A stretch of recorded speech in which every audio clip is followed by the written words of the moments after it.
રાજકોટમાં 4 મેના રોજ નીટની પરીક્ષા લેવામાં આવશે ત્યારે આ પરીક્ષા પૂર્વે રાજકોટ વહીવટી તંત્ર તૈયારી કરી રહ્યું છે। પરીક્ષામાં પરીક્ષાર્થીઓને કોઈ હાલાકી ન થાય તે માટે વહીવટી તંત્ર અધિકારીઓ તૈયારી અને તેની સમીક્ષા પણ કરી રહ્યા છે। નીટ પરીક્ષાની તૈયારીને લઈને કલેક્ટર પ્રભવ જોશીએ માહિતી આપતા જણાવ્યું કે રાજકોટ જિલ્લામાં નીટ પરીક્ષાના 13 કેન્દ્રો ઊભા કરાયા છે, જેમાં 6000 થી વધુ વિદ્યાર્થીઓ નીટની પરીક્ષા આપવાના છે। તમામ કેન્દ્રો પર સીસીટીવીથી લાઈવ મોનિટરિંગ કરવામાં આવશે। વિદ્યાર્થીઓ પરીક્ષાના નિયત સમયે કેન્દ્ર પર પહોંચી જાય તથા વાલીઓ અને વિદ્યાર્થીઓ લોભાવણી સ્કીમથી દૂર રહેવા અપીલ કરી હતી। રાજકોટ જિલ્લામાં નીટના કુલ 13 કેન્દ્રો છે, જેમાં કુલ 6337 વિદ્યાર્થીઓ પરીક્ષા આપવાના છે। એમાં જે તમામ જે સ્થળો છે એમાં સીસીટીવીથી લાઈવ મોનિટરિંગ કરવામાં આવશે।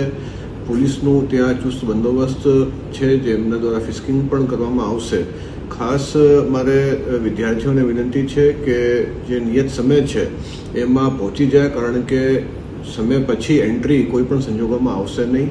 વાલીઓને ખાસ કહેવાનું છે કે કોઈ પણ લોભાવણી એવી જાહેરાતો ટેલિગ્રામ કે સોશિયલ મીડિયા ચેનલો થકી મળતી હોય કે એમની પાસે પેપર વગેરે છે તો એવા દાવાઓમાં ફસાવાનું નહીં। અને આ જે છે સાવ બોગસ એવા ક્લેમ્સ હોય છે, અને કોઈ પણ એવી જાહેરાતો આપને ધ્યાને આવે તો તંત્રના ધ્યાને મૂકવા એ મારી ખાસ આપને વિનંતી છે।